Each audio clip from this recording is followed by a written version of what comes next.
You know what I hate, Dylan? But Everybody friggin' lies. everybody does. Everybody friggin' lies. You know what? Studies show 1 to 4 people.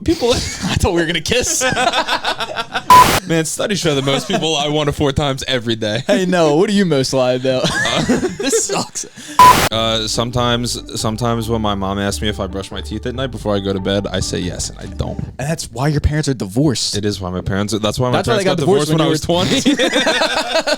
Lying is natural most of the time. Some people take it to extremes and get caught having to weave incredibly intricate webs to keep the facade going. From non-existent pregnancies to federal offenses, even to national tragedies, we've compiled stories from some of the biggest, fattest liars out there just to make you feel good about yourself. But before we get into that, we just want to say thank you for watching this video. And if you guys like this topic or you want to give your own topic, leave it in the comments. We'll try to get to it. If it's a good one, we'll even shout you out. So feel free to do that.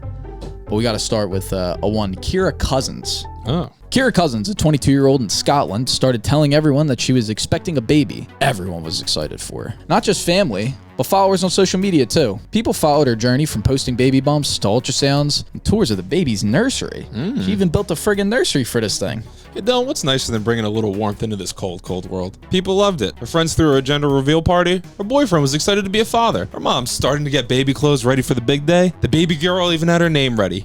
Bonnie Lee. Everything seemed to be pretty straightforward for a semi-viral pregnancy until the birth.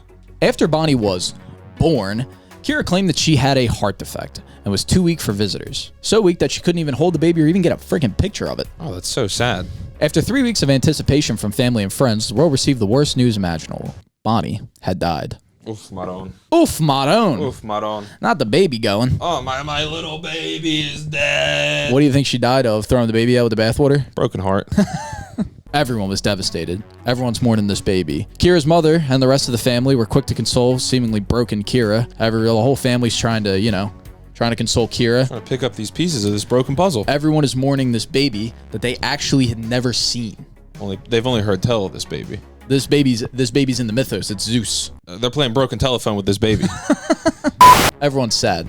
Of course. Till one day, when Kira's mom goes into her bedroom and finds a $200 reborn doll. You know what reborn dolls are? They look like the babies. Yeah, it's for hyper-realistic babies that for moms with stillborns. Yes, and also just like ladies that just want to weird me the fuck out. Yeah, of course. The mom then confronts Kira on the doll, and out comes the truth. There was never any Bonnie. From ultrasounds to hospital visits, fake texts from midwives, expensive baby gifts, and even the use of a prosthetic baby bump. Everything was a lie, and people felt friggin' betrayed.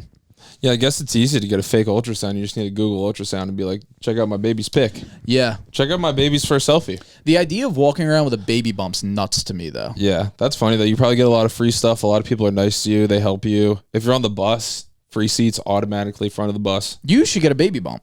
I already got one, brother. Ooh, you have a bit of a tire. You got, it's a keg. Okay, that's twins. Used to be a 6-pack, now it's a keg. She eventually released a statement online stating, "I wasn't pregnant. There was no baby. I made it up and I kept it going way too far." I got in too deep. She's sitting across from a cop at a diner. She's just going, she's like fucking smoking. She's like, I'm in too fucking deep. I can't keep it up, Joey. They go, you gotta get in, Kira. You gotta go deep. We're trying to confuse your mother. We're 2 weeks away from booking your mom for good. We put the reborn doll on the ground. This whole thing's done. She spent $7,000 on a baby casket. You know, can I let him feel the baby bump? He goes, full of wires. The whole thing will blow. Her boyfriend said he felt broken by the whole thing. Her mom was, quote, humiliated. Friends who had purchased clothes and toys felt cheated. Everyone was angry that they were forced to grieve for a non-existent child. Don't blame them. I don't blame them. No, I'd be fair. Don't imagine her best friend. Imagine her husband who just spent a ton of money on a fucking diaper genie. Yeah. And he's buying a crib. He's sitting in the chair. His wife just spent a ton of money on the diaper genie. She comes home. She goes, "You'll never fucking believe this. Bonnie Lee, they have never died, never existed. Never existed." And he just sits there and he just goes, "I told you." He's at the lunch table at work with his boys, and he's like, I was kind of nervous to be a father, but actually, I'm pretty excited. I'm glad I get to be a father. No, I'm not even talking about it. I'm not talking about her boyfriend. I'm talking about her best friend. I'm talking about godmother's husband. That guy who goes into work and just goes, "So my wife spent $200 on a baby that didn't fucking exist. Think I saw that money ever again? No. Didn't exist." She said it would be too awkward to ask for the diaper genie back. She said it was used. Used by what? Used by what? Used by fucking what? What, the dog's crapping in there now? I think she's using it for a fucking dog crap. You didn't hear it from me. The fallout was mainly public. The police did look into it, but they couldn't find any, explicit crime. Apparently, you can just lie. You can just lie. Hey, you can lie to your mom. Just be a big fat liar. You lie to your friggin' mom? You're going to go to hell? Last time I checked, 10 Commandments, babes. Someone called the friggin' Pope. Still, her reputation was ruined. She became known for the story throughout the UK, and as far as two-headed dog is concerned, Kira is a big fat liar. This is UK, British lady? Scottish. Ugh. If you remember from the start of it, I said Scottish. My fucking baby.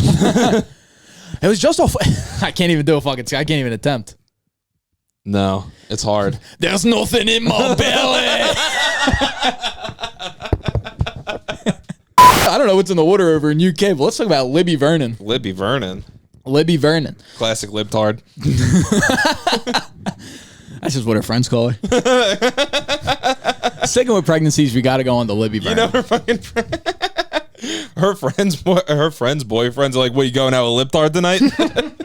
Libtard. Yo, libtard. She doesn't like when you call her that. She told me she doesn't like that because I'm fucking joking around. That's crazy. Tell her stop being such a freaking libtard. Tell her stop being such a freaking libtard. I won't have to. Tell her, hey, maybe I'll call her Elizabeth, her regular fucking name. You know she's an independent.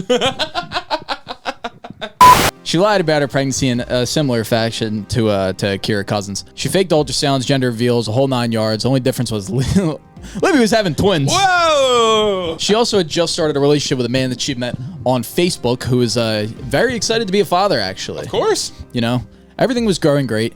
That is, until, babies are coming super fucking early. Like, crazy early. Yeah. And coincidentally, they happened to come while he was at work. So, break this down for a second. He's at work. She goes, you know what? I think it's about time. She woke up in the morning. She took a big stretch and she went, today's the day. Today, I'm having twins. The fake labor was tough and ended up in one of the non-existent twins dying of SIDS. Fuck. And the other one being held in a special facility where, guess what? You can't visit because of COVID. Oh, no. Her boyfriend was quoted with saying, the doctors wouldn't allow visitors yet, or the baby was too weak to be seen. Imagine the baby's going to get scared half to death by seeing a big full-grown person? It doesn't make any sense. I mean, how do you fall for this? Because it's not even, we live in a digital age, you know what I mean? You don't have to be in the room with somebody to take a picture through a window. Mm-hmm. I would, if I was the baby's father, I would say, oh, okay, cool, snap a pic for me, huh? In movies forever. That's the whole thing. You see all the babies in the baskets, and you're behind the glass, and you go, that one's mine right there. Opening. See that? That's future O.J. Simpson right there. Opening scene of the Rugrats movie. Yeah, of course. Famously. We all know. Man, they cut my cord. Consider yourself lucky. The boyfriend also said, I wanted to be there. I kept asking when I could come. She told me that the hospital wouldn't allow it yet. I didn't question it. I thought she was going through hell and I didn't want to make it harder. I get that. I'm just saying, you didn't get a single damn picture of the baby? I go, this bitch is on her friggin' period. I go, okay, well, that baby's going to be fucked up. Now, I didn't get I didn't go skin to skin with my baby. I go, she must have... She went 9 months, no period. This is super period. Do ladies not get their period when they're pregnant? Yeah. Well, because the period is the egg. And the egg's currently being... The egg's the baby. How was she keeping periods from him? How do you hide that? Say I'm pregnant. I don't want to fuck you. Yeah. Time went on. Eventually, he started to wise the hell up. He asked for proof. He wanted the hospital's name. He wanted the medical staff's details, and he wanted the birth record. How'd she get to the how'd she? What? Because it was a dangerous pregnancy. She's also in a facility. But what I'm saying is, you have a fake baby. What do you do? What do you do? What do you do when you get to the hospital? What do you do at the hospital? You don't. She never went to the hospital. Well, that's what I'm saying. That's what I'm saying. But in her lie, she's telling him, I'm in the doctor's, you know what I mean? Yeah, I'm at Dr. No's office right now. Yeah. She's at home. She's on the couch. She's eating bonbons. She's eating Fritos and drinking like organic Fanta or whatever they got over there. No, she's drinking Code Red. Yeah. She's wearing a full tracksuit that's all the same color. She's watching, Real Housewives of fucking Derry or whatever the hell they got. She's smoking. That's what they call it. Time went on. Eventually, he started to wise up and ask for some proof. Her answers were always constantly inconsistent and in doubt, but she did provide notes from the doctors, midwives, and even a death certificate for the one that had passive SIDS. Obviously, this was all completely forged, but it's It's pretty convincing. Yeah. So he kind of went with it. But despite her efforts to just kind of build up I have to say, kind of an impeccable lie. Kind of a big fat lie. She provided so much evidence. Yeah. Despite all this, he still was like, all right, well, I'm at least going to call the hospital. He calls the hospital, finds out no record of her, no record of twins, no record of a death, which you'd think they'd keep on record. Of course. Once it was revealed that this whole thing was, in fact, a ruse, the boyfriend called the police, who immediately looked into it and uncovered a treasure trove of fraudulent behavior, including the fact that she had done it before with a different boyfriend using the same exact tactics that she used on this fucking poor bastard. What a shame. She's a serial faker. She's a serial big fat liar. How do you not get caught up in that the first time? You have a chill guy that's like, I don't care. Yes, fuck, all right. Yeah, you have a guy who let it go. Yeah, damn, babe, that sucks. She probably went to him and just went, it's fine. It's just good. She went, I lost the baby. And he went, damn. He went, no, you didn't. And she went, all right, whatever. Go about your business. And he went, no, I'm not going to do that. Yeah. Because I had to take off work a bunch about this. Yeah. And that's money out of my friggin' pocket. Mm-hmm. And he also went, and also that made me feel really bad. You made me think my kid died. I told all my boys. I said, guess who's going to be a dad?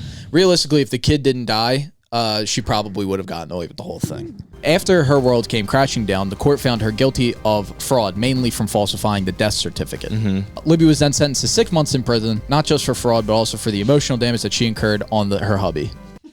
What? What are you giggling at? Yeah, my girlfriend made me really upset. Do you think you could just like put her in jail for a while? Not like too long, but like, I don't know, like 6 months. Can you just show her what a real fucking bitch she was to me? And no, at the end of the day, I'm sure he would agree with us that this libtard is a bit of a big fat liar. A big fat friggin' liar. Because she's a big fat liar. Let's get off these friggin' pregnant ladies. Thank God, dude. Gross. Let's talk about Carlee Russell. Nice. Let's talk about something that is incredibly illegal. Mm-hmm. It's hard to fake bringing somebody into this world, but how about taking somebody out of it? Let me take you back to July 13th, 2023, Dillon. Carlee Russell, 25 years old, a nursing student from Hoover, Alabama, calls 911. She claims she sees a toddler wandering alone in the on the highway. Where's your emergency? Hi, I am on Interstate 459, and there is a kid just walking by themselves. Oh, hold on. Where on 459 are you? A seemingly harmless call until she disappears moments later. Immediately, the search begins. Neighbors, police, drones. Her family posts on social media begging for information. The story goes viral. Everyone's watching. Everybody's worried. 49 hours later, she reappears, safe at home. Where'd she go? Casino, probably. She claims she was approached while jogging and forced into a car by a man and a woman. The captors were described as masked and impossible to identify. What do they look like? I mean, it's impossible to say. I mean, black, white, impossible to say. Height? Who's to say? She said she was held against her will, sometimes even being restrained and moved to different locations. Mm-hmm. After 2 days, she managed to escape and proceed to travel miles on foot. For some reason, avoiding neighbors, she said. Mm-hmm. But she did eventually make it home. And upon reaching home, she calls 911 to tell them the horrifying tale. Yeah. She portrayed herself as resourceful, brave, and describing the ordeal as dangerous. And it's so funny to be like, and by the way, I was really fucking brave. No, it's like, yeah, hey guys, this is just for your personal record. It was really scary, and guess what? Didn't even freak out. Are you writing this down? I didn't spaz once. I mean, I was locked up in the back of this car. I noticed I was tied up with duct tape. I noticed, what is that, a box cutter on the floor of the car? I sliced myself out. I'm attacking the driver. We're all adults here. I must say, I have been handcuffed. It was sexual. I snapped the man's neck. Now I'm driving the car. Now I'm driving the car. Ladies in the back, kidnapping her. Kidnapping her. I'm punching her. I'm driving. And now I'm driving the bus. She portrayed herself as resourceful. Is so funny. She emphasized the fact that she was restrained and monitored by her abductors before making her daring escape. So she was in the car and they went, yep, she's still there. She went, yeah. Yep. She's still back there? Yep. I'm being monitored. She's tied him in the back going, I think I'm being monitored. Stop monitoring me. Stop looking at me. While abducted, she posted on social media posing as her own case. She posed as her own concerned family and friends. This gained traction, and there were reports of people, sending prayers, donations, and gifts, and what they thought was her loved ones, but it was actually just fucking her sitting on the couch eating bonbons again. Her with a fake mustache. Yeah, I'm really concerned for Carlee's well-being. Hey, prayers up for Carlee. Oh my God. I'm sending T's and P's to the entire Richards family. It's very nice. It's very nice for the people that sent it. The only problem was that none of this fucking happened. Yeah. The investigators kind of quickly realized that not only did she have no bruising where, some would have been involved with the restraints. Yeah. Her phone GPS showed that she hadn't left the house in the whole 49 hours. Oh, she left Find My on. Tripped up by the old Find My. Yeah, the whole time she was supposedly abducted. The investigators also noted inconsistencies in her story about the escape and how she would have navigated back home. But the kicker, Noah, the Google searches that she had. Stuff like, you have to pay for Amber Alert, ? Or how to take money from register without being caught. She also looked up a bunch of info about one-way bus tickets. I think you're reading ahead. And most importantly, she looked up where to watch the movie Taken. She would have got that bus ticket, but she kept looking for anywhere. I just need a one-way bus ticket to anywhere. She watched Taken and she was like, I have a particular set of skills. Carlee Russell was charged with making false statements to law enforcement.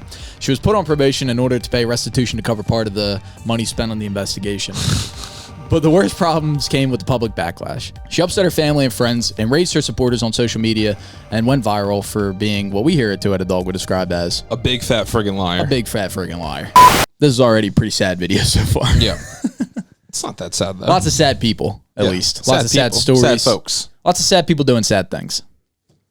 And it's not going to get any better with this one. It's one thing to lie to family, friends, Facebook followers. But what about lying to an entire nation during its largest national tragedy? We're talking Pearl Harbor? We're talking the Alamo? Whoa. September 11th, 2001, 4 planes are hijacked. For some backstory, September 11th, 2001, 4 planes got hijacked. In case you haven't heard, one plummets into a field in Pennsylvania. Shout out Schwanksville. One hits the Pentagon. Fuck. One hits the North Tower. One to south. One south. The goddamn World Trade Center. An entire nation stunned. Safety is now a complete illusion. A horrible time for most, but fuck if it's not the perfect time to be a big fat liar. 28-year-old Tanya Head claimed to not only be... Tanya Head?